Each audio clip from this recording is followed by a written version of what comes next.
Shalom Bapak Ibu Saudara-saudara yang terkasih dalam Tuhan, kiranya berkat dan damai daripada Tuhan boleh menjadi bagian kita pada hari ini. Kembali lagi kita akan mempelajari akan firman Tuhan melalui pelajaran sekolah sahabat.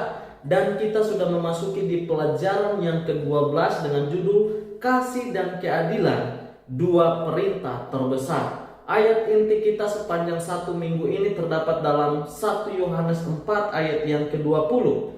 Jikalau seorang berkata, "Aku mengasihi Allah," dan ia membenci saudaranya, maka ia adalah pendusta. Karena barang siapa tidak mengasihi saudaranya yang dilihatnya, tidak mungkin mengasihi Allah yang tidak dilihatnya. Sebelum kita melanjutkannya, mari kita tunduk kepala, kita berdoa. Bapa yang bertakhta dalam kerajaan surga, pada saat ini Tuhan, kami rindu untuk mempelajari firman-Mu. Kuasai hati dan pikiran kami dengan kuasa Roh Kudus-Mu ya Tuhan, dan memberikan pengertian dan ajari kami untuk menerima akan firman-Mu Tuhan. Pimpin kami dengan kuasa Roh Kudus-Mu. Di dalam nama Tuhan Yesus kami telah berdoa dan mengucap syukur. Amin.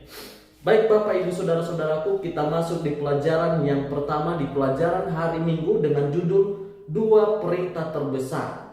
Saudara-saudaraku, pelajaran kita masih berhubungan dengan pertentangan kosmis, di mana pertentangan ini, konflik ini antara Tuhan dan setan. Dan kita sudah mempelajari akan firman Tuhan bahwa di antara pertentangan kosmis ini Tuhan tetap menunjukkan kasih-Nya, keadilannya, bahkan Dia terus memberikan kepeduliannya kepada kita sampai dengan detik ini. Bahkan Dia sudah melakukan segala cara dan memberikan segala yang terbaik dari yang terbaik, yaitu Dia memberikan anaknya, yaitu Yesus, sebagai penebus kita. Saudara-saudaraku, yang menjadi pertanyaannya bagi kita adalah apa yang akan kita lakukan sebagai respon dari apa yang Tuhan sudah lakukan dalam kehidupan kita. Saudara-saudaraku, adalah sangat penting bagi kita untuk merenungkan secara individu apa yang harus kita lakukan dalam kehidupan kita sebagai seorang Kristen untuk memajukan kasih dan keadilan Tuhan di atas dunia ini.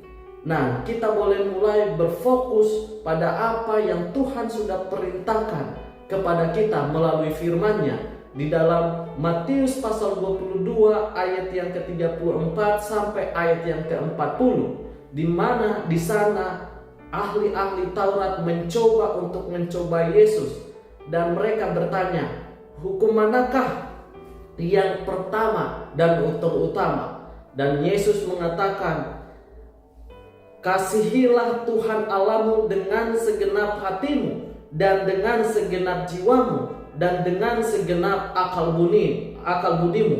Lalu Yesus menambahkan, hukum yang kedua yang sama dengan itu ialah, "Kasihilah sesamamu manusia seperti dirimu sendiri."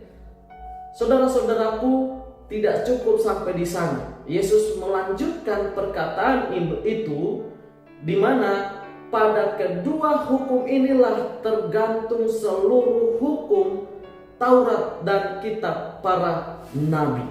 Saudara-saudaraku, kutipan yang Yesus berikan ini merupakan kutipan yang terambil di dalam kisah perjanjian lama. Saudara-saudara boleh baca di dalam Ulangan pasal yang ke-6, di mana di sana Tuhan ingin agar kita mengasihi Tuhan. Nah, saudara-saudaraku yang kekasih dalam Tuhan, kita juga bisa melihat ada di dalam Matius pasal 19 ayat yang ke-16 sampai ayat yang ke-23 yang berbicara tentang orang kaya. Di mana dia bertanya bagaimana dia supaya memperoleh hidup, dan Yesus menjawab, "Turutilah akan perintah Tuhan." Perintah yang mana? Perintah di mana kita harus mengasihi Tuhan, di mana kita harus mengasihi sesama kita.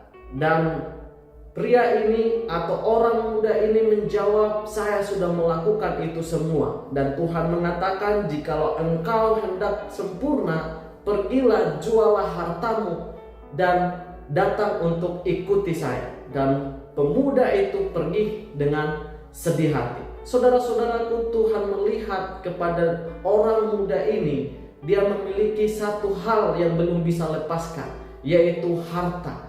Dia masih sangat ambisius di dalam mencari harta. Untuk itu saudara-saudaraku yang kekasih dalam Tuhan, firman di dalam buku Ellen G. White Alpha dan Omega dikatakan, Kristus memberikan satu-satunya syarat yang dapat memberi peluang bagi penghulu itu untuk menyempurnakan suatu tabiat Kristen.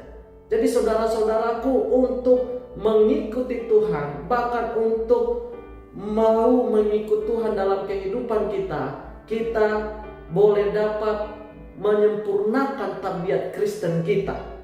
Perkataannya merupakan perkataan akal budi, meskipun tampaknya keras dan banyak tuntutannya. Dalam menerima dan menaatinya terdapatlah satu-satunya harapan keselamatan bagi penghulu itu. Kedudukannya yang tinggi serta hartanya sedang mempengaruhi tabiatnya kepada kejahatan. Jadi apa yang dilakukan oleh orang muda ini ketika dia tidak mau untuk mengikuti perintah Tuhan, itu sedang memupuk dia untuk maju ke dalam kejahatan. Namun ketika dia mau mengikuti apa yang akan dikatakan oleh Yesus, sebenarnya itu akan menyempurnakan tabiat kekristenannya. Dan dikatakan menahan sedikit atau banyak dari Allah berarti menahan sesuatu yang akan mengurangi kekuatan dan kesanggupan akhlaknya. Karena jikalau perkara-perkara dunia ini dipelihara dalam hati, meskipun tampaknya tidak menentu dan tidak pantas, namun akan sangat berpengaruh. Saudara-saudaraku yang kekasih dalam Tuhan, bila mana cinta kita di atas dunia ini lebih daripada Tuhan, maka itu akan mempengaruhi hidup kita. Entah itu mungkin hanya sedikit, tetapi itu sangat berpengaruh di dalam kehidupan kita. Saudara-saudaraku, sangat penting, sangat baik bagi kita untuk kita renungkan, untuk kita aplikasikan dalam kehidupan kita tentang kasih dan keadilan Tuhan ini. Dan kita boleh dapat mencontohkan itu dalam kehidupan kekristenan kita setiap harinya. Tuhan memberkati.